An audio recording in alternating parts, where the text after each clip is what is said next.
Hello बच्चा लोग, कैसे हो आप लोग भाई।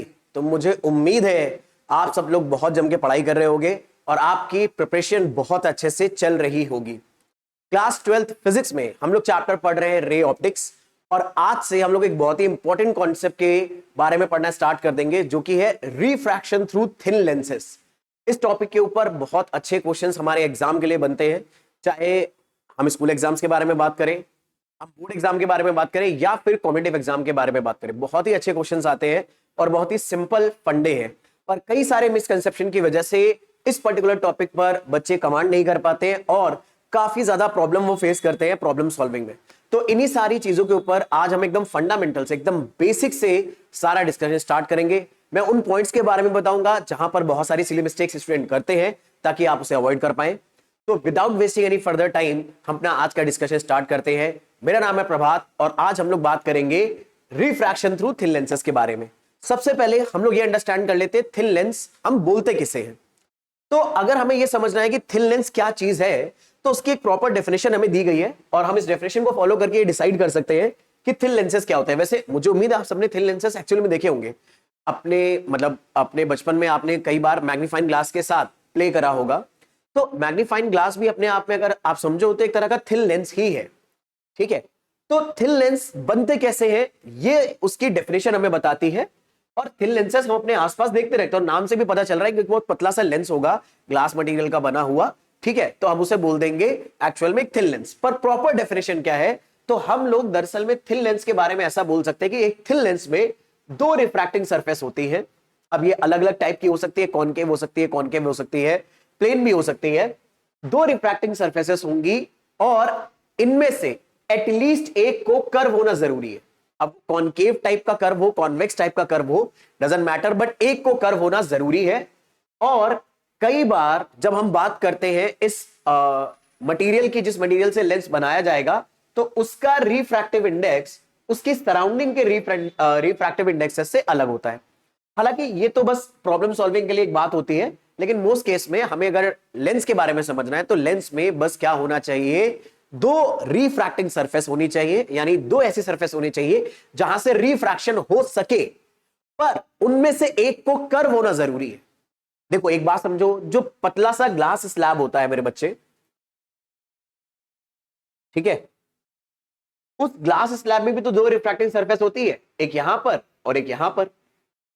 तो अगर ग्लास स्लैब में दो रिफ्रैक्टिंग सरफेस है तो क्या हम ग्लास स्लैब को थिन लेंस बोल सकते हैं? आंसर है नो, क्योंकि इसकी दोनों सरफेस जो रिफ्रैक्शन अकर करा रही है, ये एक्चुअल में फ्लैट है, प्लेन है, और एक्चुअल में से लेंस बनने के लिए जरूर से जरूर एक सरफेस को कर्व होना पड़ेगा। तो हमारे पास अलग अलग टाइप के कई सारे लेंसेस आते हैं और इन लेंसेस को कैसे बनाया जाता है उसके बारे में भी हम बात करेंगे। तो हमारे पास दो मेजर टाइप के लेंस होंगे, कॉन्वेक्स और कॉनकेव। और कॉन्वेक्स के भी सब टाइप होते हैं, एक होता है बाई कॉन्वेक्स लेंस, एक होता है प्लेनो कॉन्वेक्स लेंस, और एक होता है कॉनकेवो कॉन्वेक्स लेंस। बनता कैसे है? बाई कॉनकेव लेंस दरअसल में दो स्फेरिकल सरफेस को ओवरलैप करके बनाया जाता है। तो यहां पर देखो आपके पास ये दोनों सरफेस बल्जी आ रही हैं, तो इसे हम लोग बोलेंगे बाई कॉन्वेक्स लेंस। अब इन दोनों सरफेस में से अगर एक फ्लैट हो जाए, जैसे ये वाली फ्लैट हो गई, तो हम इसे बोल देंगे प्लेनो कॉन्वेक्स लेंस, क्योंकि इसकी एक सरफेस प्लेन है और एक सरफेस बल्जी है, तो इसे हम बोलेंगे प्लेनो कॉन्वेक्स लेंस। अच्छा, आपको ये टर्म भी याद आ रहे होंगे, C1 C2 क्या लिखा है, R1 R2 क्या लिखा है। दरअसल में हमारे लेंस की जो ये सरफेस है, ये इस स्फेरिकल सरफेस का पार्ट है। तो इस स्फेरिकल सरफेस का सेंटर ऑफ कर्वेचर यहां होगा, रेडियस ये होगी। तो हमारे लिए इस सरफेस का रेडियस हो गया R1 और इस सरफेस का सेंटर ऑफ कर्वेचर हो गया C1।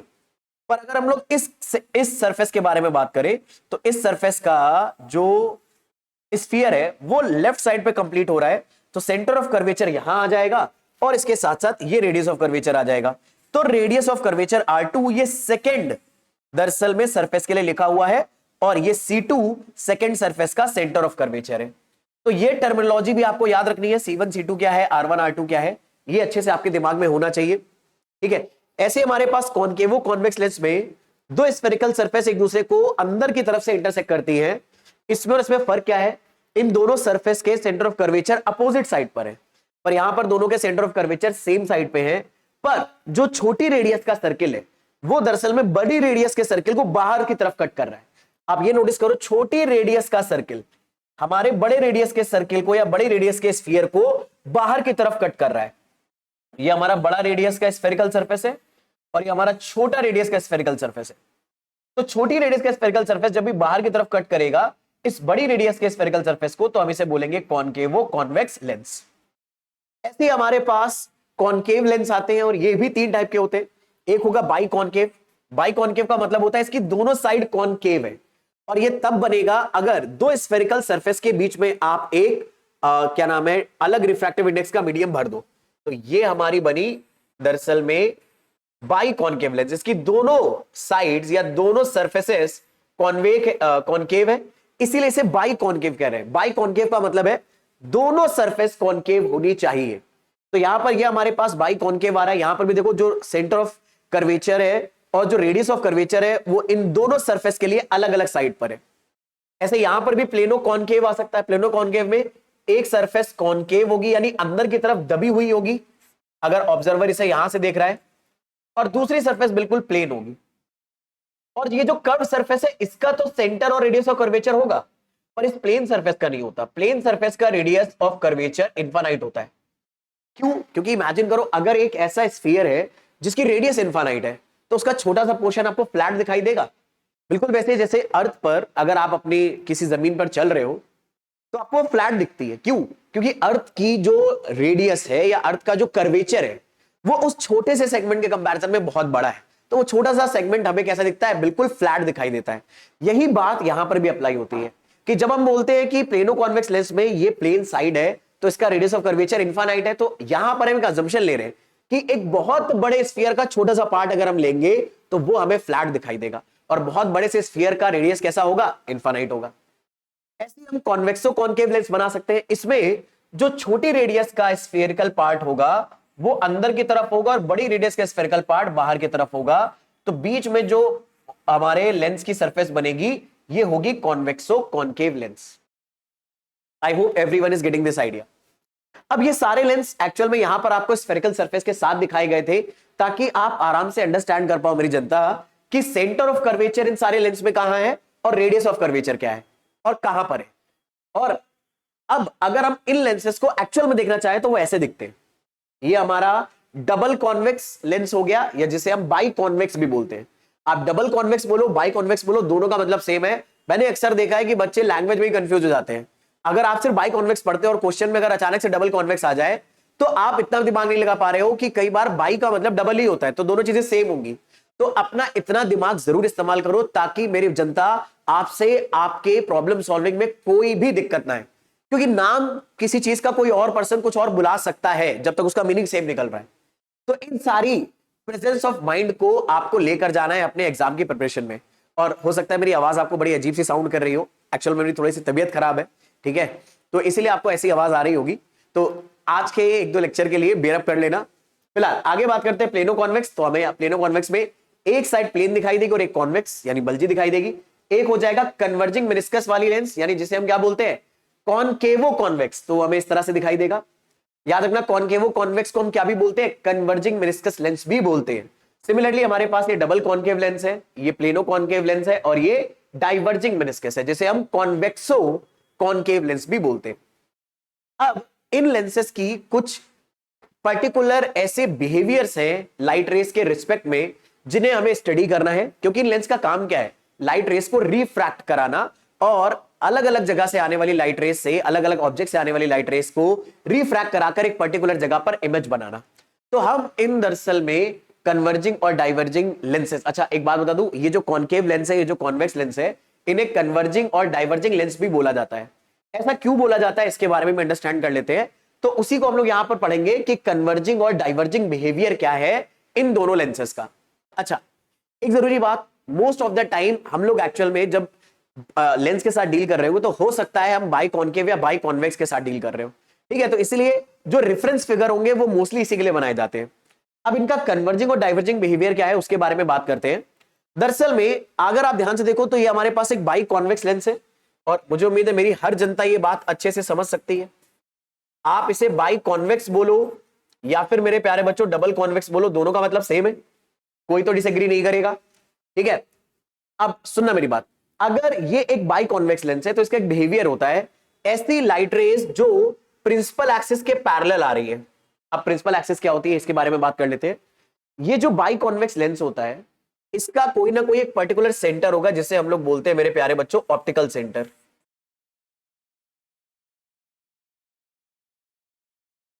और इस बाई कॉन्वेक्स लेंस की दोनों स्फेरिकल सरफेस का कोई ना कोई हमारा सेंटर ऑफ कर्वेचर भी होगा। मान लो ये फर्स्ट सरफेस है, इस फर्स्ट सरफेस का सेंटर ऑफ कर्वेचर यहां पर है, ये सेकंड सरफेस है, इसका रेडियस ऑफ कर्वेचर कहीं यहां पर है, तो सॉरी सेंटर ऑफ कर्वेचर। अब आप इन दोनों सेंटर ऑफ कर्वेचर को ज्वाइन करके जो लाइन बनाओगे, इस लाइन को मेरे बच्चे बोलते हैं प्रिंसिपल एक्सिस। ठीक है, तो ये हमारी है मेरे बच्चे प्रिंसिपल एक्सिस। ठीक है, I hope everyone is getting this idea. तो जिसे हम नॉर्मली एक्सिस भी बोल रहे हैं। अब जब हम C1 C2 को ज्वाइन करते हैं मेरे बच्चे, जब हम C1 C2 को ज्वाइन करते हैं तो जो लाइन बन रही है वो है प्रिंसिपल एक्सिस या एक्सिस। अब ऐसी कोई भी लाइट रेज जो प्रिंसिपल एक्सिस के पैरेलल आ रही है, अगर वो बाई कॉन्वेक्स लेंस से रिफ्रैक्ट होती है, इनकी दोनों सरफेस से रिफ्रैक्ट होती है, तो रिफ्रैक्शन के बाद ये एक पॉइंट पर मीट कर जाती है, कन्वर्ज हो जाती है, और इस पॉइंट को बोलते हैं फोकल पॉइंट, जिसे कई बार कैपिटल F से डिनोट हम लोग करते हैं। और ऑप्टिकल सेंटर और फोकल पॉइंट के बीच के जो डिस्टेंस है, this distance is called focal length. I hope everyone is getting this idea. इस बात को समझने में तो मेरी बच्चे किसी को भी कोई दिक्कत कोई परेशानी नहीं हो रही होगी। यहां तक ये सारे आइडिया सारे पॉइंट्स हर बच्चे को क्लियर होंगे। ठीक है, I am pretty much sure. अगर फिर भी कोई दिक्कत है तो जरूर मेरे को बता दो कि क्या प्रॉब्लम है, क्या परेशानी है, कमेंट सेक्शन में जरूर बता देना अगर फिर भी कोई इशू है। तो हम लोगों ने ये बात एस्टैब्लिश कर ली है कि जब भी प्रिंसिपल एक्सिस के पैरेलल लाइट रेज आ रही होंगी बाई कॉन्वेक्स लेंस में या कॉन्वेक्स लेंस में, तो वो दोनों सरफेस से रिफ्रैक्शन करने के बाद एक पॉइंट पर कन्वर्ज हो जाती हैं। और कन्वर्ज हो जाने की वजह से हम ऐसा बोलते हैं कि इस लेंस का नेचर कैसा है, कन्वर्जिंग है।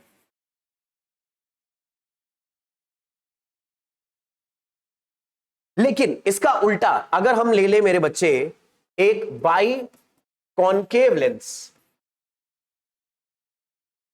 तो बाई कॉन्केव लेंस में मेरे प्यारे बच्चों यहां पर अगर हम लोग बात करें, तो अगर प्रिंसिपल एक्सिस के पैरेलल लाइट रेज आ रही होंगी तो जब वो रिफ्रैक्ट होंगी तो रिफ्रैक्ट होने के बाद वो डाइवर्ज हो जाती हैं। ये आप देख सकते हो कि ये प्रिंसिपल एक्सिस के पैरेलल लाइट रेज आ रही है, लेकिन जैसे ही रिफ्रैक्शन हुआ, रिफ्रैक्शन के बाद ये डाइवर्ज हो गई, यानी अपने पाथ से अवे जाने लगी। तो ये एक्चुअल में कहां मीट करेंगे, इसके लिए हमें इन्हें हाइपोथेटिकली पीछे की तरफ बढ़ाना पड़ेगा।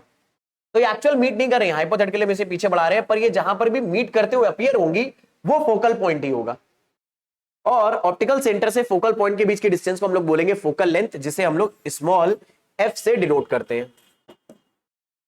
तो क्योंकि by concave lens principal axis के पैरेलल आने वाली लाइट रेस, यानी एक तरह से ये भी बोल सकते हो उस ऑब्जेक्ट से आने वाली लाइट रेस जो इन्फानाइट पे रखा है, क्योंकि इन्फानाइट पे अगर कोई ऑब्जेक्ट रखा है, जरा सोचो, तो उससे आने वाली लाइट रेस हमें ऐसे ही तो लगे कि हम सीधे आ रही है, बहुत दूर है कोई ऑब्जेक्ट, तो उससे आने वाली लाइट रेस हमें एकदम सीधे आते हुए दिखाई देंगी, या प्रिंसिपल एक्सिस के पैरेलल या खुद एक दूसरे के पैरेलल आते हुए दिखाई देंगी।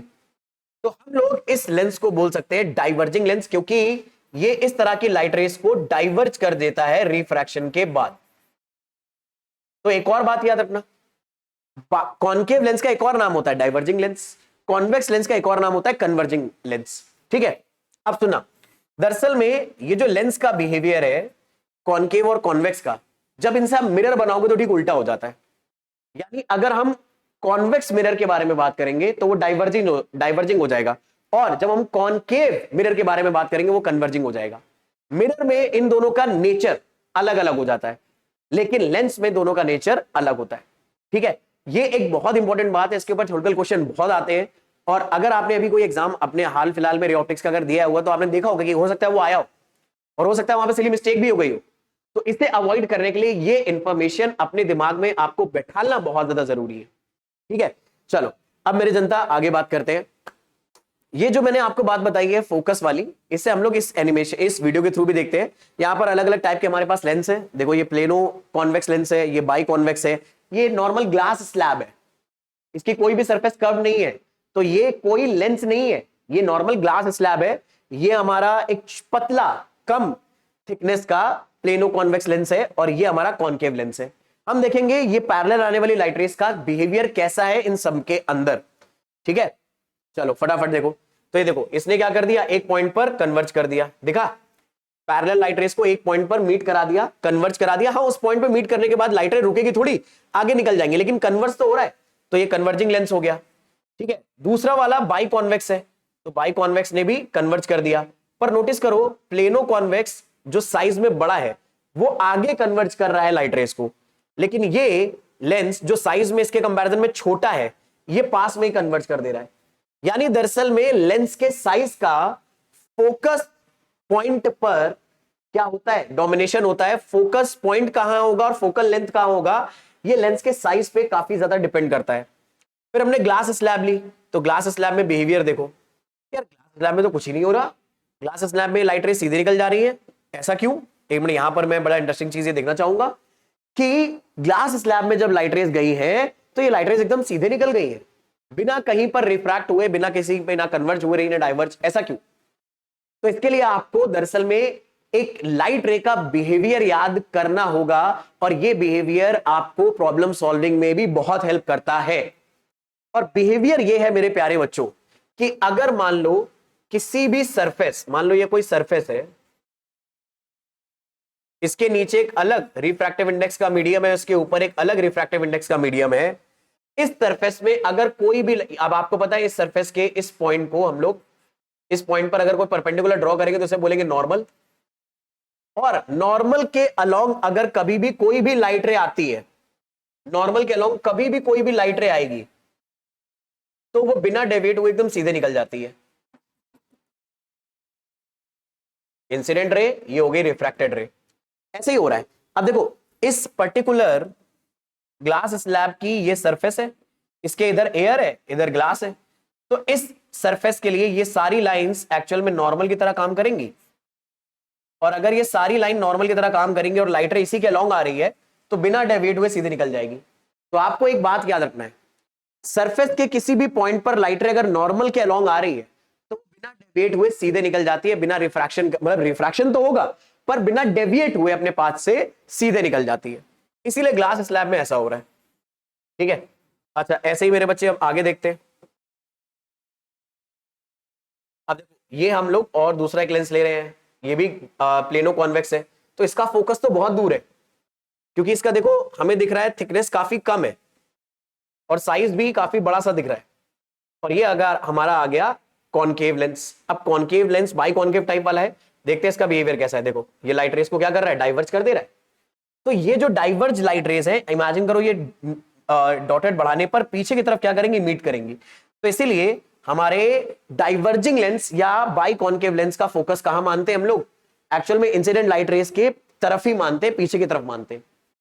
ये सारे पॉइंट्स, ये सारे आइडिया आपको अपने दिमाग में बैठाने होंगे प्रॉब्लम सॉल्विंग के लिए मेरे बच्चे। ठीक है, अब सबसे जरूरी चीज इस पूरे टॉपिक के अंदर, जब हम थिन लेंस के बारे में बात करते हैं तो अभी तक हम लोगों ने थिन लेंस क्या होते हैं इसके बारे में बात करा, उसके टाइप के बारे में बात करा, थिन लेंसेस के स्ट्रक्चर से रिलेटेड कुछ बेसिक डेफिनेशन समझी, जैसे रेडियस ऑफ कर्वेचर क्या है, सेंटर ऑफ कर्वेचर क्या है, फोकस पॉइंट क्या होता है, फोकल लेंथ क्या होती है, रेडियस ऑफ कर्वेचर वगैरह क्या है, ये सब हमने अंडरस्टैंड करा। पर इन सबका यूज दरअसल में एक मैथमेटिकल फॉर्मूले के अंदर करा जाता है जो इस पर्टिकुलर टॉपिक में बहुत ज्यादा यूज होगा, और वो फॉर्मूला है, ये जो थिन लेंस है इसकी फोकल लेंथ का radius of curvature, refractive index of material से क्या रिलेशन है।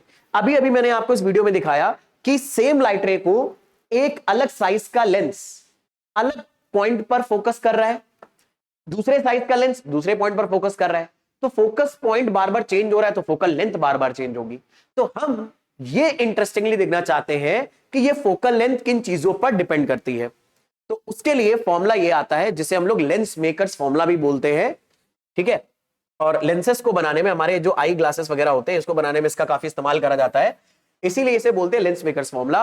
और इस लेंस मेकर फॉर्मूला से जो रिलेशन आता है लेंस का फोकल लेंथ का उसके रेडियस ऑफ कर्वेचर और रिफ्रैक्टिव इंडेक्स के साथ, वो रिलेशन कुछ ऐसा है, 1/f is equal to μ2 minus μ1 upon μ1 into 1/r1 minus 1/r2। यहां पर 1/f मेरी जनता, सॉरी 1/f से बेटर वर्ड में बोलूंगा f, दरअसल में फोकल लेंथ है of lens R1 radius of curvature lens का है फर्स्ट सरफेस का, radius of curvature of first surface, और R2 मेरे बच्चे जो है वो है radius of curvature of second surface. आपको पता है ना लेंस में दो सरफेस तो कम से कम होंगी होंगी।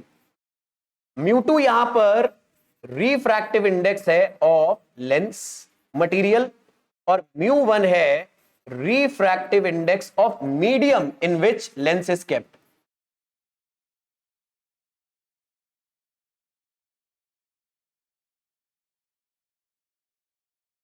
ठीक है, जिस मीडियम में आपने लेंस को रखा उसका रिफ्रैक्टिव इंडेक्स μ1 मानेंगे। अब हमें ये रिलेशन ड्राइव करना है क्योंकि लेंस मेकर्स फॉर्मूला का डेरिवेशन हमारे स्कूल एग्जाम और बोर्ड एग्जाम के डेरिवेशन पॉइंट ऑफ व्यू से बहुत इंपॉर्टेंट है। देखो आप सबको पता है कि डेरिवेशन तो हमारे एग्जाम में जरूर आते हैं, सब्जेक्टिव एग्जाम में, हमारे कॉम्पिटिटिव एग्जाम में आए ना आए बट सब्जेक्टिव एग्जाम में आते हैं।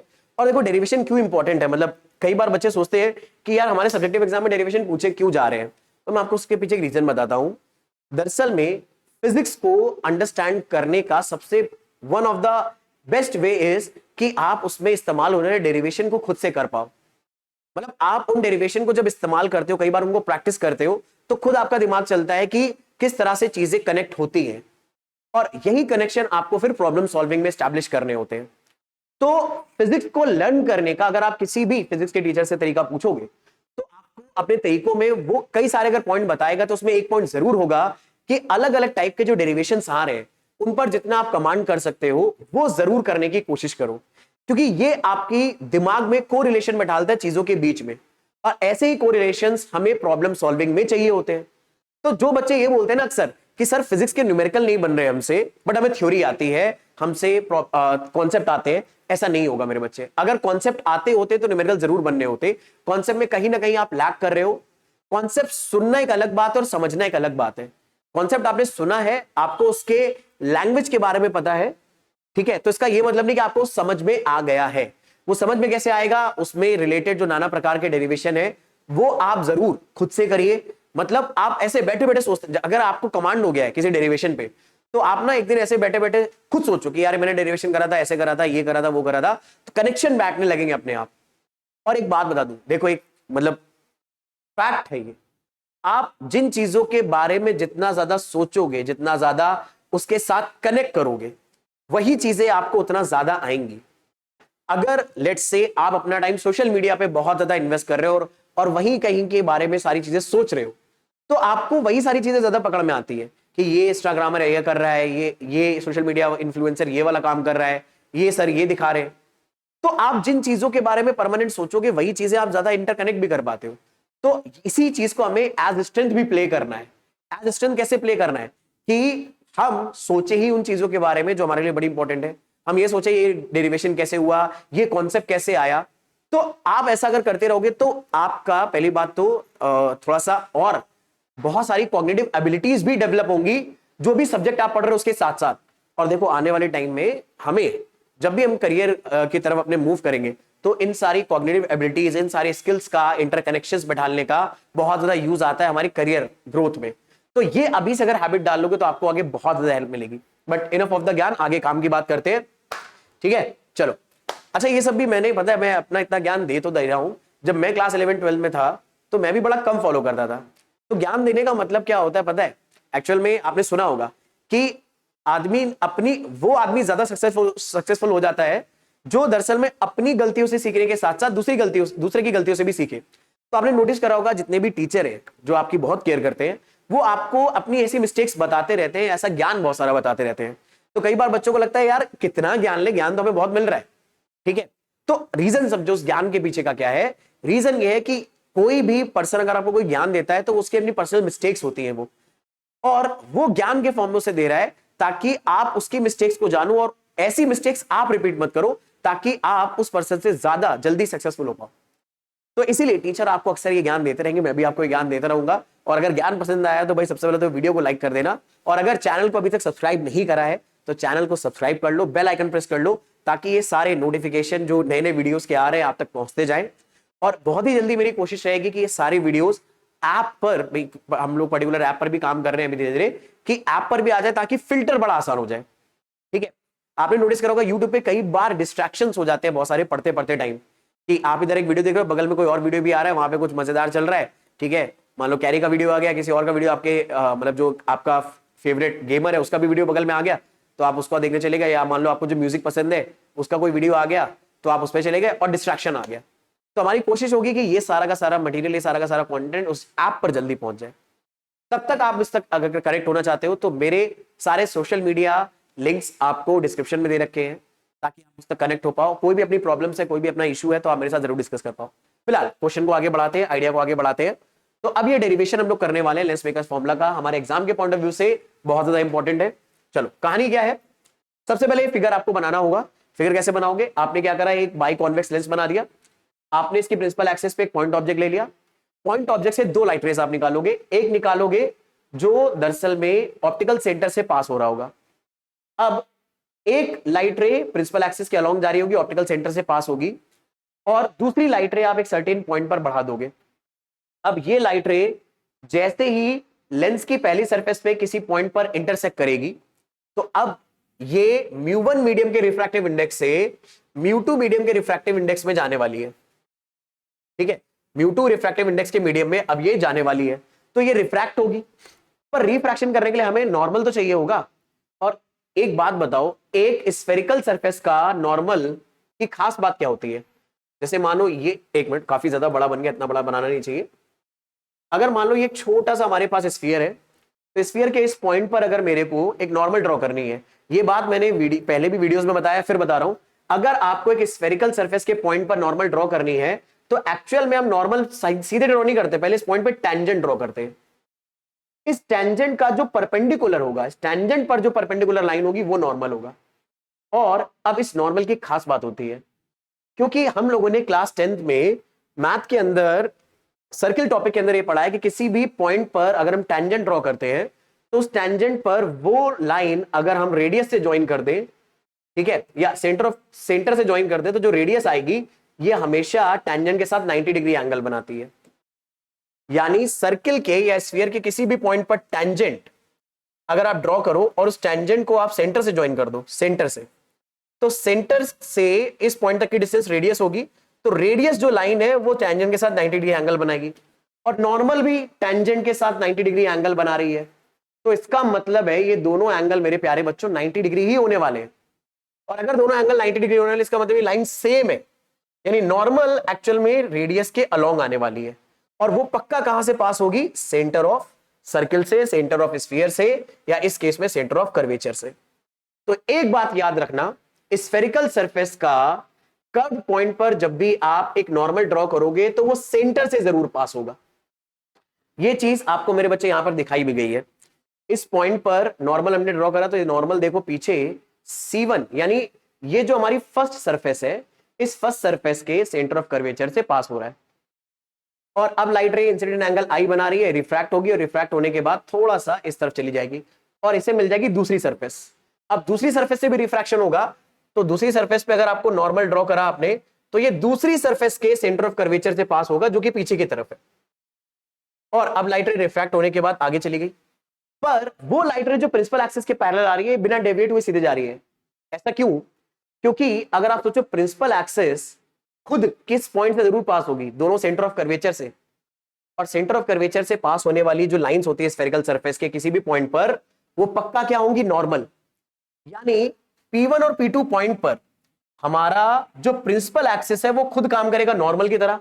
और अभी अभी हम लोगों ने एक पॉइंट पढ़ा था, नॉर्मल के अलोंग आने वाली लाइट रे, नॉर्मल के अलोंग आने वाली लाइट रे बिना डेविएट हुए सीधे निकल जाती है। तो ये लाइट रे नॉर्मल के अलोंग आने वाली बिना डेविएट हुए सीधे निकल जाएगी। आई होप मेरी जनता को मेरी बात समझ में आ रही है, किसी भी स्टूडेंट को कोई दिक्कत, कोई परेशानी नहीं होगी। ये फंडामेंटल आइडिया मेरी प्यारी जनता को बड़े आराम से क्लियर है, कोई भी दिक्कत नहीं होनी चाहिए यहां पर, ठीक है। तो अब जैसे प्रिंसिपल एक्सिस वाली लाइट रे आगे गई और ऊपर से रिफ्रैक्ट होने वाली लाइट रे नीचे की तरफ आई, तो ये दोनों लाइट रे जहां मीट कर जाएंगी उस जगह पर इस ऑब्जेक्ट की इमेज बन जाएगी। ऐसा नहीं होगा कि लाइट रे यहीं पर आकर स्टॉप हो जाएगी, रुक जाएंगी, नहीं, फिर ये इसके आगे निकल जाएगी, ऊपर निकल जाएगी, लेकिन तब इमेज नहीं बन पाएगी। इमेज एक्जैक्टली इसी जगह पे बनेगी, आई। तो इस इमेज के डिस्टेंस को हमने ऑप्टिकल सेंटर से मेजर करा V, इस ऑब्जेक्ट की डिस्टेंस को मेजर करा U, सेंटर ऑफ कर्वेचर पहली सरफेस का लिया R1, सेंटर ऑफ कर्वेचर दूसरी सरफेस के लिया R2 हमने, अब हमें इन्हीं R1 R2 U और V के बीच में रिलेशन बनाना है, साथ ही साथ μ1 और μ2 के बीच में भी रिलेशन हमें चाहिए। अब इसे आपको पता है करेंगे हम लोग ज्योमेट्री की हेल्प से, क्योंकि रे ऑप्टिक्स का दूसरा नाम ही ज्योमेट्रिकल ऑप्टिक्स है, तो सारा का सारा काम एक्चुअल में होगा ज्योमेट्रिकल ऑप्टिक्स से ही। तो एक छोटा सा काम कर रहा हूं मेरे बच्चे, लाइट रे जब पहली बार फर्स्ट सरफेस पे इंटरेक्ट कर रही थी तो उस पॉइंट को मैं ले रहा हूं M। यहां तक तो कोई दिक्कत नहीं है। M से जरा इमेजिन करो, अगर मान लो सेकंड सरफेस ना होती तो M से रिफ्रैक्ट होने वाली लाइट सीधे कहां जाती, इस पाथ को फॉलो करते हुए आगे जाती और I1 पॉइंट पे मीट करती। मान ले रहा हूं मैं I1 का ऑप्टिकल सेंटर से जो डिस्टेंस है ये V1 है। तो अगर लाइट रे सीधे जाती तो प्रिंसिपल एक्सिस से आने वाली लाइट रे को वो I1 पॉइंट में मीट करती और इमेज वहां पर मिलती। तो अगर मैं बात करूं image formation by refraction of first surface, तो उसका आइडिया क्या आएगा? अच्छा, एक जरूरी बात बता दूं यहां पर ना, पहले आपको अगर स्कूल में डेरिवेशन करने बैठोगे आप, तो सीधे आप ये नहीं लिख सकते कि image formation by first surface. आपको ये बताना पड़ेगा कि हमने एक बाई कॉन्वेक्स लेंस लिया है, उसमें एक पॉइंट ऑब्जेक्ट प्रिंसिपल एक्सिस पे रखा है, तो पॉइंट ऑब्जेक्ट से आने वाली लाइट रे पहली बार क्या करेगी, हमारे फर्स्ट सरफेस से रिफ्रैक्ट करेगी। ठीक है, तो हम लोग ये बोलेंगे कि light rays from object will refract from first surface। और मान लो अगर सिर्फ फर्स्ट सरफेस होती तो वो लाइट रेस सीधे जाती I1 पॉइंट पर इमेज बनाने। तो अगर मैं अब निकालूं image formation by refraction of first surface, तो ये स्फेरिकल सरफेस के रिफ्रैक्शन का फॉर्मूला हो गया।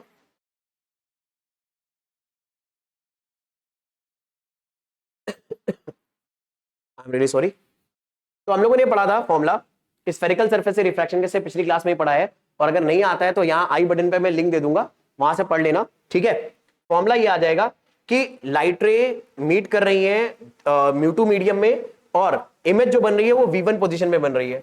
तो म्यू2 को हम लोग डिवाइड करेंगे V1 से, माइनस म्यू1 को डिवाइड करेंगे हम लोग U से, इज इक्वल टू क्या आ जाएगा हमारे पास, इज इक्वल टू आ जाएगा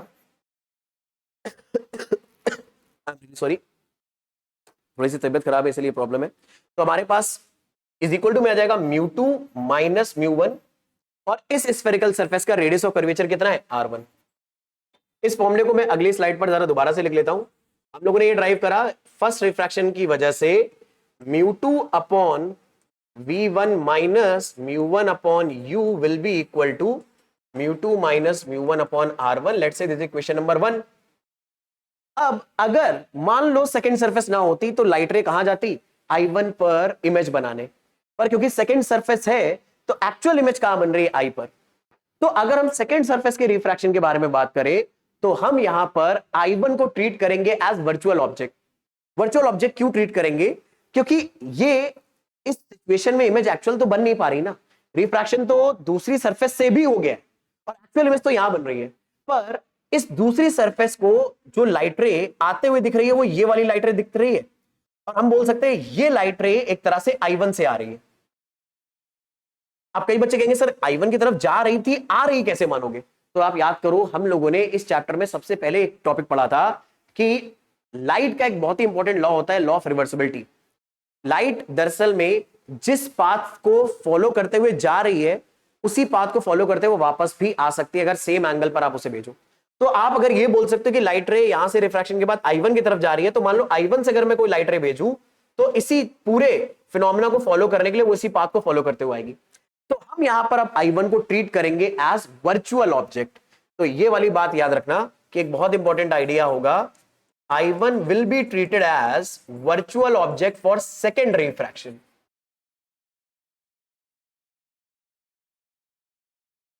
will be treated as virtual object। अभी तक आपने इमेज को वर्चुअल सुना था, ऑब्जेक्ट भी वर्चुअल हो सकता है। तो I1 will be treated as virtual object for refraction through second surface। मुझे उम्मीद है मेरे बच्चों को ये बात समझ में आ रही है,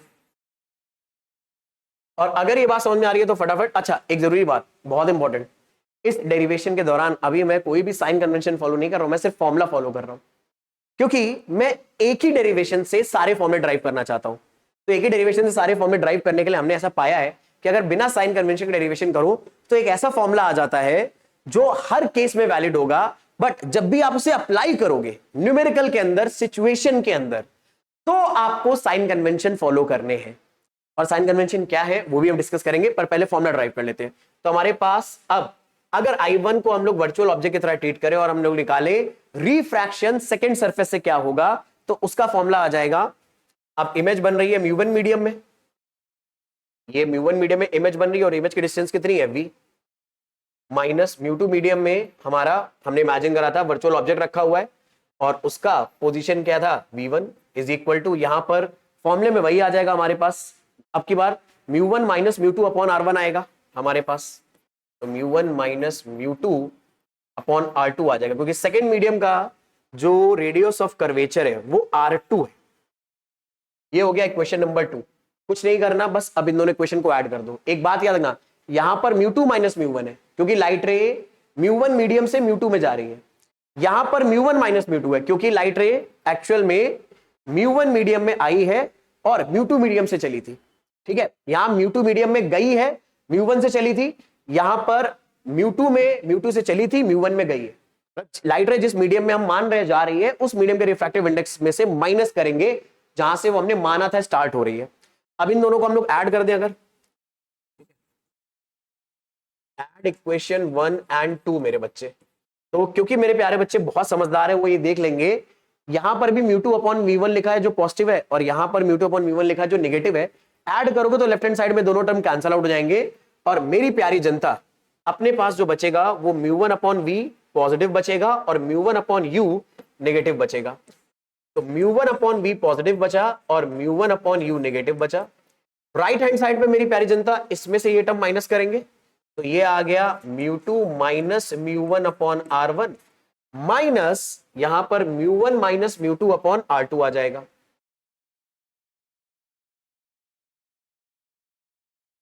यहां तक मेरे बच्चे कोई दिक्कत, कोई परेशानी, कोई समस्या है तो बता दो। ठीक है, यहां पर तो कोई परेशानी नहीं होगी। सॉरी, ऐड करा है ना हमने, तो ऐड अगर करा है तो यहां तो बीच में प्लस आएगा। अब सिंपल सी बात देखो, अगर मैं कुछ चीजें सिंप्लीफाई करूं, लेफ्ट हैंड साइड से म्यू1 अगर कॉमन ले लो तो यहां पर आएगा 1 upon v minus 1 upon u। Right side से अगर मैं म्यू2 माइनस म्यू1 कॉमन ले लूं, म्यू2 माइनस म्यू1, तो ये 1 अपॉन r1 तो पॉजिटिव बचेगा, पर यहां तो म्यू1 माइनस म्यू2 है ना, उल्टा है, तो यहां क्या बचेगा माइनस 1 अपॉन r2। हो सकता है कई सारी मेरी जनता को ये बात समझ में नहीं हो क्या हुआ। तो एक बात बताओ, यहां पर मैंने म्यू2 माइनस म्यू1 कॉमन लिया ना, तो देखो यहां पर म्यू1 प्लस में है, यहां पर म्यू2 माइनस में है। अगर मैं इसमें से माइनस कॉमन ले लूं तो ये प्लस क्या बन जाएगा माइनस, और ये टर्म क्या आ जाएगा म्यू2, और ये टर्म क्या आ जाएगा म्यू1। और इसमें से अगर मैंने म्यू2 माइनस म्यू1 कॉमन ले लिया मेरे बच्चे, तो हमारे पास यहाँ 1 अपॉन r1 बचेगा, यहाँ पे माइनस 1 अपॉन r2 बचेगा। मैंने ये काम करा है, लेकिन एक्चुअल में ऐसा नहीं था, एक्चुअल में तो यहाँ प्लस था, तो मैं यहाँ पे प्लस ही लिख रहा हूं ताकि आपके नोट्स में सही चीज जाए। बाकी इतना बुद्धि तो आप लोग लगा लोगे यार। ठीक है, अब मेरी प्यारी जनता एक चीज देखना, मैं छोटा सा बस अब मैनिपुलेशन कर रहा हूं। ठीक है, 1 upon v minus 1 upon u is equal to, ये आ गया मेरे बच्चे म्यू2 माइनस म्यू1। ये म्यू1 यहाँ मल्टीप्लाई में इधर जाएगा डिवाइड में, ये पूरे एक ब्रैकेट के अंदर, ये 1 upon r1 minus 1 upon r2। ये हमारे काम का फॉर्मूला है। हालांकि ये एग्जैक्ट फॉर्मूला नहीं आया है अभी, फोकल लेंथ का हमें फॉर्मूला बनाना है, पर ये भी हमारे लिए बड़े काम का फॉर्मूला है, क्योंकि ये फॉर्मूला हमारे लेंस के रेडियस ऑफ कर्वेचर, मीडियम और लेंस के रिफ्रैक्टिव इंडेक्स और लेंस से जो ऑब्जेक्ट हमने रखा है थोड़ा दूर उससे इमेज कहां बनेगी उसके बीच में फॉर्मूला बताता है। एंड दिस फॉर्मूला इज मेरे बच्चे BMI फॉर्मूला। BMI फॉर्मूला आप सब लोग जान गए होंगे अब तक। BMI का मतलब मेरी जनता क्या है, भयंकर मोस्ट इंपॉर्टेंट। ठीक है, और भाई ये बताते रहो कि वाकई में अब आप लोग पढ़ाई को लेकर सीरियस हो रहे हो कि नहीं धीरे धीरे, क्योंकि अब एग्जाम देखो, ये जो हमारे क्लास 12th के एग्जाम्स होते हैं भाई बहुत ज्यादा लाइफ चेंजिंग एग्जाम होते हैं, और ये बात अभी हम शायद एज ए स्टूडेंट इतना अंडरस्टैंड नहीं कर पाते। क्यों? क्योंकि जब मैं आपकी उम्र का था ना, तो मैं भी अपनी पढ़ाई को लेकर इतना सीरियस नहीं था और ये सब मिस्टेक्स मेरे से होती रहती थी। हो जाना भाई, ये बहुत जरूरी चीज है। फिलहाल ये हमारे काम की चीज आ गई, बट अभी तक हमारे पास क्या नहीं आया है, ये फॉर्मूला। हमें तो 1 अपॉन f चाहिए, तो 1 अपॉन f कैसे लाए? तो इसके लिए एक आइडिया बड़ा सिंपल है। एक बात बताओ, अगर ऑब्जेक्ट इंफिनिटी पे रखा है तो उसकी इमेज कहां बनती है? तो ये हम लोगों ने भी पढ़ा था कि ऑब्जेक्ट अगर इंफिनिटी पे रखा होगा तो हमारा ऑब्जेक्ट से आने वाली लाइट रेस फोकल पॉइंट पे कन्वर्ज करेंगी। अगर वो कन्वर्जिंग लेंस है और अगर डाइवर्जिंग है तब भी पीछे बढ़ाने पे फोकल लेंथ पे ही आएगा। तो इमेज कहां बनेगी? फोकल लेंथ दूर बनेगी, यानी इमेज की पोजीशन कहां होगी? फोकल लेंथ पर, फोकल लेंथ डिस्टेंस दूर, यानी v क्या हो जाएगा? f के बराबर। तो u अगर इंफिनिटी है, v f के बराबर है, तो हमारा फॉर्मूला यहां पे देखो 1/v की जगह पे क्या आ जाएगा? 1/f। 1/u की जगह 1/इनफाइनाइट, और 1/इनफाइनाइट एक्चुअल में 0 हो जाएगा।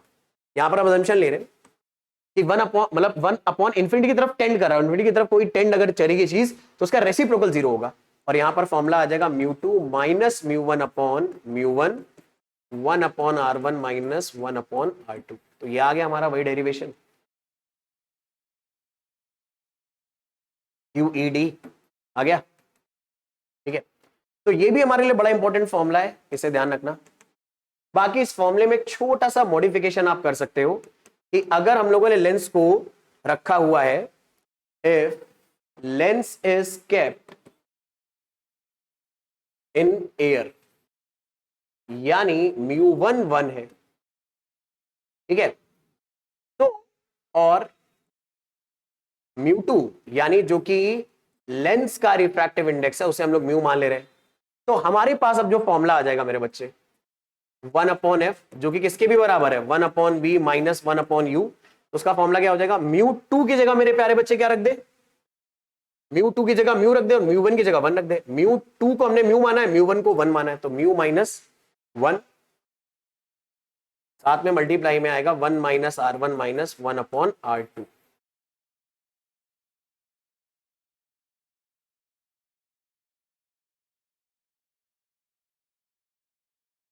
तो ये भी हमारे लिए मेरे बच्चे एक बहुत ही ज्यादा इंपॉर्टेंट फॉर्मूला है, इसको भूलना नहीं। ठीक है, this is a very interesting formula. आप इन फॉर्मूले में देखो 3 चीजें हमने बराबर करी है मेरे बच्चे। ठीक है, तो आपको जैसी जरूरत पड़े उसको वैसे ट्रीट करना। आप चाहो तो इन दोनों फॉर्मूलों को आपस में बराबर कर लो, आप चाहो तो इन दोनों फॉर्मूलों को आपस में बराबर कर लो, या आप चाहो तो इन दोनों फॉर्मूलों को आपस में बराबर कर लेना।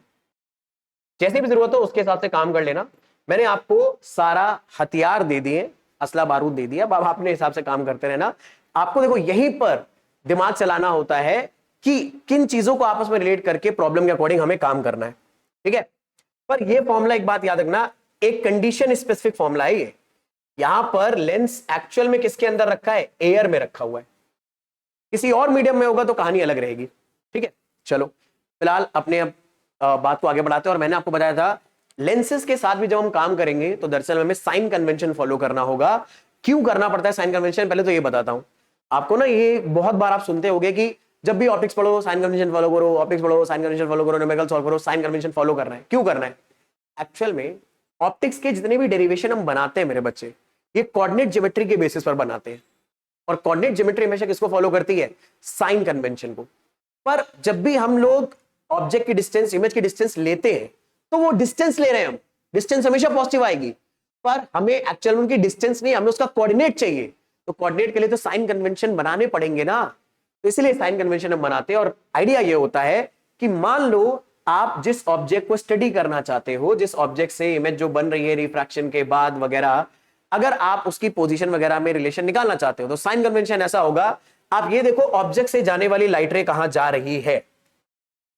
तो आपको पता है कि कन्वर्जिंग लेंस है अगर, तो ऑब्जेक्ट से जाने वाली लाइट रे कन्वर्जिंग लेंस की तरफ जाएगी। तो एक तरह से ये लेफ्ट से राइट की तरफ जा रही है। अब कोई बोल सकता है सर ये तो टेढ़ा ऊपर की तरफ जा रही है। हाँ, टेढ़ा ऊपर की तरफ जा रही है, पर एक लाइट रे यहां से भी तो जा रही होगी प्रिंसिपल एक्सेस वाली। तो आप प्रिंसिपल एक्सेस वाली लाइट रे को अपना रेफरेंस ले लो कि ये लाइट रे लेफ्ट टू राइट जा रही है। और जब लाइट रे लेफ्ट टू राइट जाती है तो एक कन्वेंशन हम मान लेते हैं। देखो, हम अगर कोऑर्डिनेट ज्योमेट्री के बारे में बात करें तो कोऑर्डिनेट ज्योमेट्री में हम सारी डिस्टेंस ओरिजिन से मेजर करते हैं। ओरिजिन के राइट में सारी डिस्टेंस पॉजिटिव ले लेते हैं, लेफ्ट में सारी डिस्टेंस नेगेटिव लेते हैं, ऊपर सारी डिस्टेंस पॉजिटिव लेते हैं, नीचे सारी डिस्टेंस नेगेटिव लेते हैं। तो हमें एक रेफरेंस पॉइंट भी तो ढूंढना पड़ेगा। ये रेफरेंस पॉइंट हम ढूंढते हैं मेरे बच्चे लेंस के केस में ऑप्टिकल सेंटर। सारी डिस्टेंसेस हम लोग ऑप्टिकल सेंटर से नापेंगे और ऑब्जेक्ट से लाइट रे जिस डायरेक्शन में गई है उस डायरेक्शन को पॉजिटिव ले लिया जाएगा। अब ऑब्जेक्ट से लाइट रे अगर राइट की तरफ जा रही है तो ये हमारा पॉजिटिव एक्स हो गया, ये हमारा नेगेटिव एक्स हो गया, ये हमारा ओरिजिन हो गया। तो ओरिजिन से राइट की तरफ जो भी डिस्टेंस मेजर करोगे वो पॉजिटिव, ओरिजिन से लेफ्ट की तरफ जो भी डिस्टेंस मेजर करोगे वो नेगेटिव, ऊपर की तरफ जो भी डिस्टेंस मेजर करोगे वो पॉजिटिव, नीचे की तरफ जो भी डिस्टेंस मेजर करोगे वो नेगेटिव। ये आइडिया हमारा चलता रहेगा। लेकिन ऐसा करने के लिए आपको दो चीजें चाहिए मेरी जनता। क्या? पहले ये कि पॉजिटिव नेगेटिव बोले किसको, दूसरा ये हमारा ओरिजिन का है। तो ओरिजिन लेंस का ऑप्टिकल सेंटर होगा, फिक्स है। अब ओरिजिन के राइट में पॉजिटिव या लेफ्ट में, उसके लिए हम लोग ऑब्जेक्ट से लाइट रे देखेंगे कहां जा रही है। ऑब्जेक्ट से प्रिंसिपल एक्सिस वाली लाइट रे अगर राइट की तरफ जा रही है तो राइट पॉजिटिव हो गया और लेफ्ट नेगेटिव। तो इस ओरिजिन के राइट वाली सारी चीजें पॉजिटिव, लेफ्ट वाली सारी चीजें नेगेटिव, ऊपर वाली सारी चीजें पॉजिटिव, नीचे वाली सारी चीजें नेगेटिव। आई होप मेरी जनता को यह बात पकड़ में आ रही है, इस बात को समझने में कोई दिक्कत नहीं है। चल, अब ये सारी चीजें अगर आपको समझ में आ गई तो ये सारे पॉइंट मैंने यहां पर लिख दिए कि वो सारी डिस्टेंसेस जो हमें मेजर करनी है वो हम ऑप्टिकल सेंटर से मेजर करेंगे।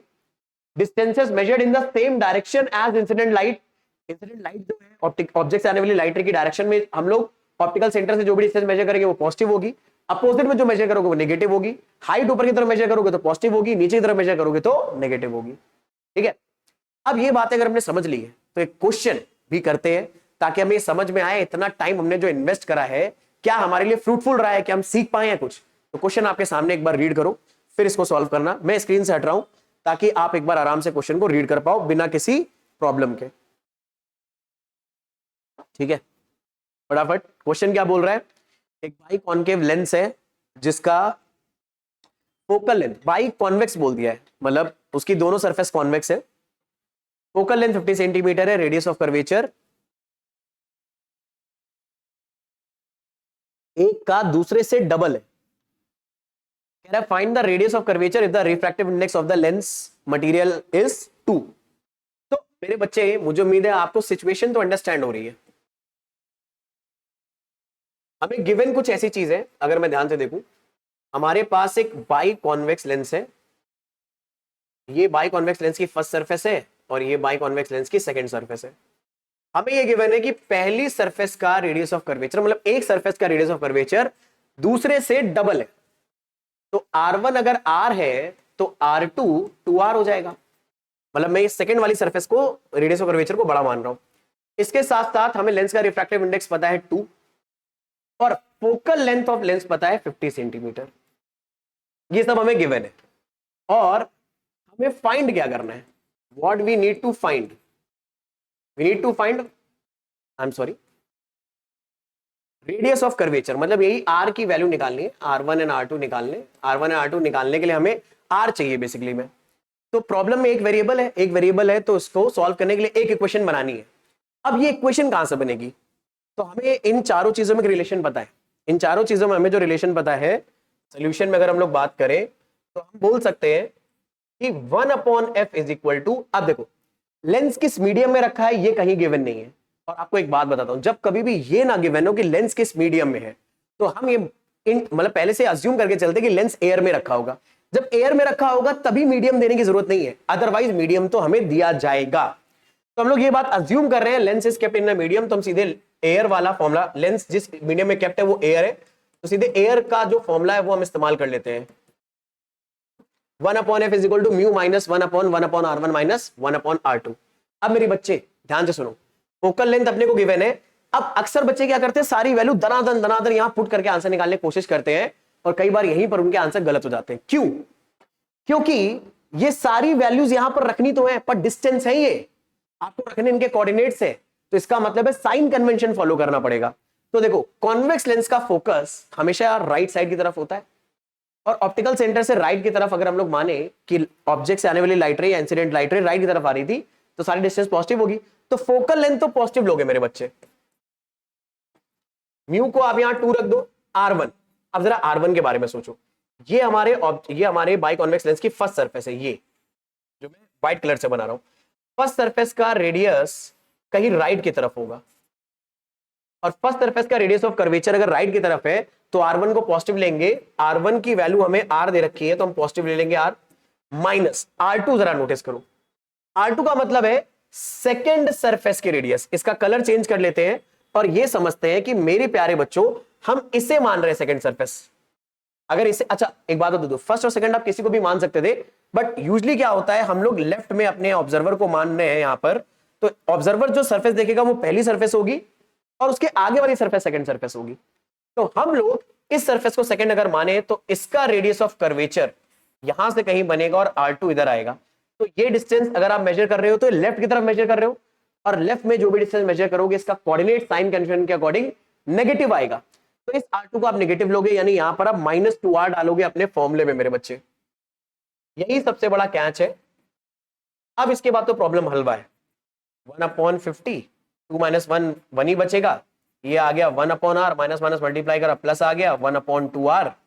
यहां पर अगर आप नोटिस करो तो 2r एलसीएम, न्यूमरेटर में 2 बचेगा, 1 बचेगा, ये आ गया 3/2r।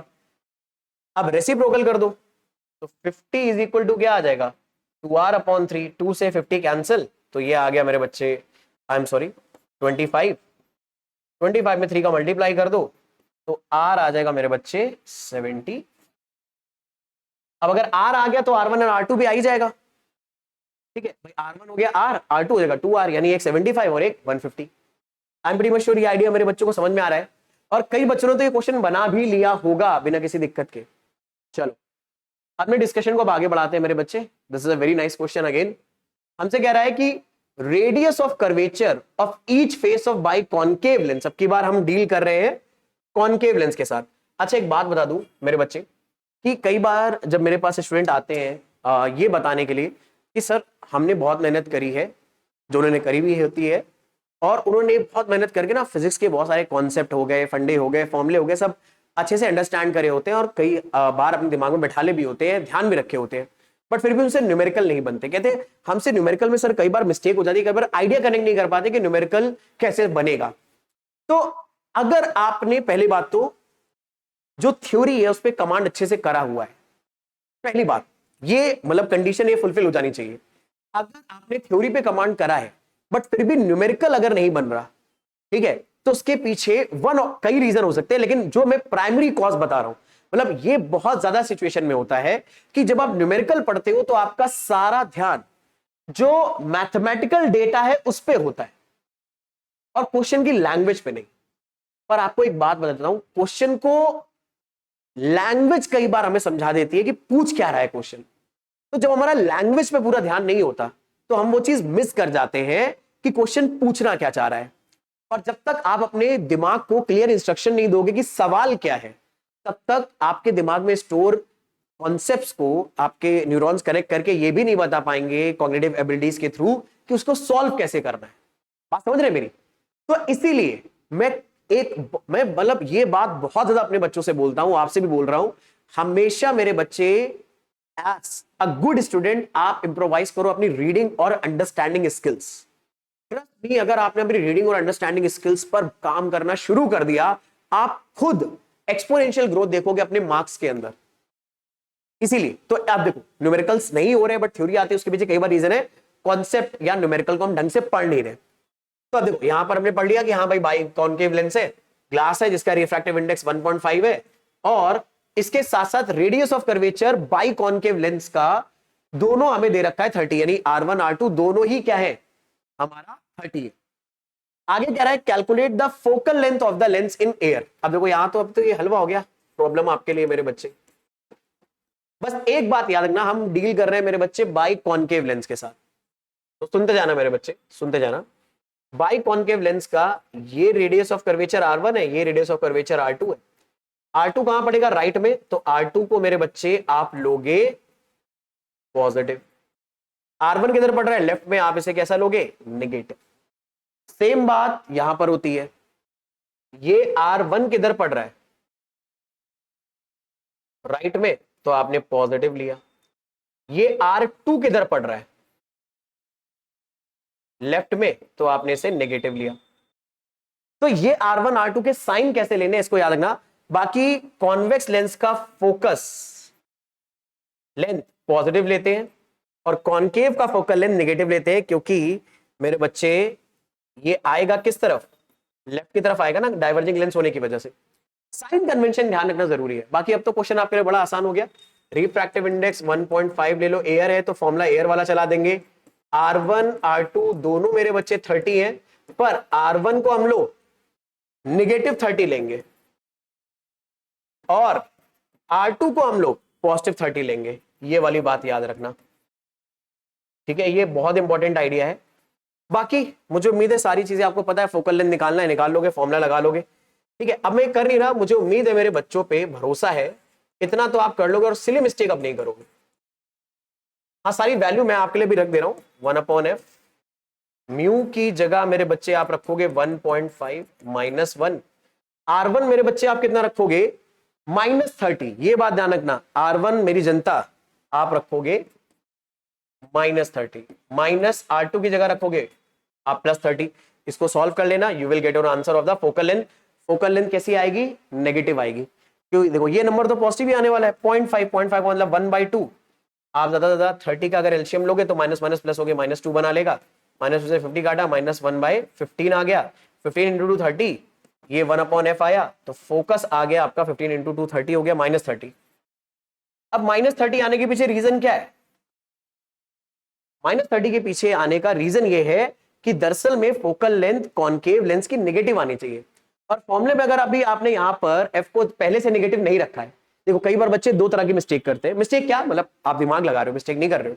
कई बार बच्चे कहते हैं सर हमें फॉर्मूले में साइन कन्वेंशन फॉलो करना है, and many of the students they do कि यहां पर f नेगेटिव पहले से रख देते हैं, क्योंकि उन्हें पता है कॉनकेव लेंस का फोकल लेंथ नेगेटिव आएगा। तो यहां अगर आप पहले से माइनस रखोगे तो ये आंसर पॉजिटिव आएगा। तो बेसिकली मैं अगर सुनना मेरी बात, अगर आपने पहले ही कोऑर्डिनेट ज्योमेट्री वाले साइन कन्वेंशन फॉलो कर लिए हैं मेरे बच्चे, तो आपको जो आंसर मिलेगा वो डिस्टेंस मिलेगी, और डिस्टेंस नेगेटिव नहीं आएगी, डिस्टेंस पॉजिटिव ही आएगी। और अगर आपने यहां पर मान लो एफ का साइन नहीं रखा, पर बाकियों के साइन कन्वेंशन के साथ आपने चीजें फॉलो करी है, तो आपको एफ का कोऑर्डिनेट मिलेगा। और कोऑर्डिनेट राइट में या लेफ्ट में, इसके अकॉर्डिंग उसका साइन पॉजिटिव या नेगेटिव आएगा। तो मेरे बच्चे यहां पर कोऑर्डिनेट आने की वजह से, अगर आपने यहां पे एफ का पहले साइन कन्वेंशन नहीं रखा है तो आंसर नेगेटिव आएगा, पहले रख दिया तो आंसर पॉजिटिव आएगा। मुझे उम्मीद है मेरे जनता को ये बात समझ में आ रही है। इस बात को समझने में मेरे किसी भी बच्चे को कोई दिक्कत नहीं है।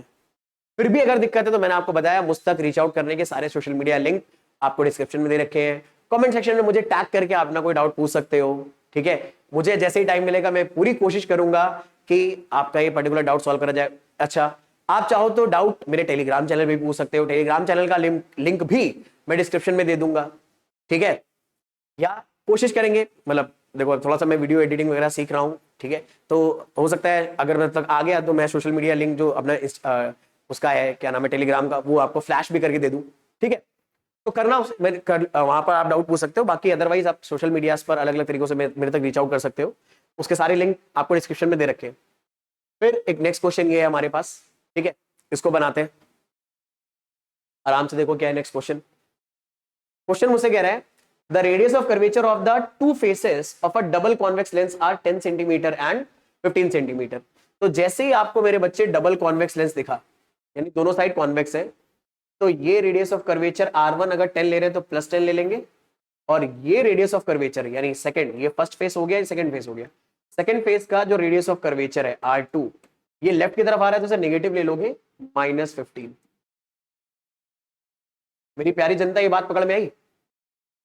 फिर आगे कह रहा है if focal length is 12 centimetre what is the refractive index of the glass. Focal length 12 दे रखा है और कॉन्वेक्स का पॉजिटिव लेते हो क्योंकि राइट में आएगा, तो हमसे फाइंड करने को पूछा गया है म्यू ऑफ ग्लास। और इन्होंने कहीं नहीं बताया कि ये जो हमने लेंस है इसको रखा किस मीडियम में। और अब तक आपको ये बात समझ में आ गई होगी, लेंस को अगर आपको ये नहीं बताया गया किस मीडियम में रखा गया है, तो आप मेरी जनता उसे किस में लोगे, किस मीडियम में मानोगे, एयर में। और फॉर्मूला भी एयर वाला फॉलो करोगे तो यही फॉर्मूला यूज कर लेना सीधे, 1/f is equal to mu -1 1/r1 -1/r2। सारी वैल्यू रख के आंसर बताना। आंसर कमेंट सेक्शन में बताना क्या आ रहा है। अब कर तो लोगे आप, कमेंट सेक्शन में बताना आंसर क्या आ रहा है। इसके साथ साथ मेरी जनता एक ये क्वेश्चन आपके होमवर्क के लिए है और इसका आंसर भी कमेंट सेक्शन में आपको बताना है, ताकि मेरे को पता चल जाए कि मेरे भाई आपने ये आइडियाज कितने ज्यादा अंडरस्टैंड कर लिए, कितने अच्छे से आपको ये बात समझ में आ गई, ठीक है। आई होप ये वाले सारे कॉन्सेप्ट, ये सारे आइडियाज मेरे प्यारी बच्चा आपको समझ में आ रहे हैं। ठीक है, क्वेश्चन आपको दिख रहा होगा, मैं स्क्रीन से एक मिनट हट जा रहा हूं आपके सामने से, ठीक है, ताकि क्वेश्चन प्रॉपर्ली आपको दिख जाए। ये आपका होमवर्क है, इसको निपटाना, इसके आंसर कमेंट सेक्शन में बताना कि क्या आ रहे हैं, और ताकि पता चल जाए हाँ भाई जितना आपने सीखना था वो सीख लिया आपने। ठीक है, बाकी आज के लेक्चर में इतना ही रखेंगे। नेक्स्ट क्लास में हम लोग इससे रिलेटेड थोड़ी बहुत और डेफिनेशन है उनके बारे में बात करेंगे। जैसे डेफिनेशंस जो हमारे पास है वो प्राइमरी और सेकेंडरी फोकस की है, मैग्निफिकेशन की है। इसके साथ साथ हम लोग बात करेंगे पावर ऑफ लेंस के बारे में, और फिर लेंस का आइडिया, लेंस के ऊपर थोड़े से और अच्छे न्यूमेरिकल्स प्रैक्टिस करेंगे। ठीक है, और फिर आगे अपने डिस्कशन को ले जाएंगे प्रिज्म की तरफ। बहुत इंपॉर्टेंट है प्रिज्म, प्रिज्म से काफी सारे क्वेश्चन हमारे एग्जाम में आते हैं। ठीक है, मतलब अब आपको लगेगा मैं हर टॉपिक के लिए बोल रहा हूं कि यार सर तो हर टॉपिक में बोलते हैं कि इससे एग्जाम में क्वेश्चन आते हैं। अरे तो हर टॉपिक से अगर क्वेश्चन आएगा तो क्वेश्चन पेपर बहुत बड़ा हो जाएगा। अरे एक्चुअल में क्या होता है ना, मैं ऐसे इसलिए बोल रहा हूं क्योंकि आपको भी पता है, चाहे हम बोर्ड एग्जाम के बारे में बात करें चाहे कॉम्पिटिटिव एग्जाम के बारे में बात करें, मल्टीपल सेट्स बनते हैं, और जब मेरे स्टूडेंट पेपर देकर आते हैं तो वो अलग अलग सेट लेकर आते हैं। तो मुझे तो उस सेट में वो क्वेश्चन दिख रहा है ना, हो सकता है आपके सेट में वो क्वेश्चन ना आए, एक टॉपिक ना आए, पर दूसरे के सेट में आ रहा है। तो मैं तो इस आइडिया को, इस रेफरेंस आइडिया को लेकर ये बोलता हूं ना। ठीक है, तो अगर आपके मन में ऐसा डाउट आ रहा था कि सर ऐसा क्यों बोलते हैं, ठीक है, तो इसके पीछे रीजन समझ लो, रीजन क्या है, तो उसके बारे में इसलिए आपको समझ रहा है। और आपको नहीं पता कि आपके सेट में क्या आ जाए, तो इसलिए आपको मेरे भाई सब प्रिपेयर करके चलना पड़ेगा। ठीक है, तो आई होप मेरी जनता को ये बात अच्छे समझ में आई है। आज के लेक्चर में इतना ही रखेंगे, मिलेंगे नेक्स्ट क्लास में। तब तक के लिए जम के पढ़ाई करते रहिए, रिवीजन करते रहिए, जो भी डाउट आते रहे जरूर हम मुझ तक रीच आउट करके मेरे से पूछने की कोशिश करिए। मिलेंगे नेक्स्ट क्लास में। Bye everyone, take a very good care of yourself, ध्यान रखिए अपना अच्छे से। See you in the next class.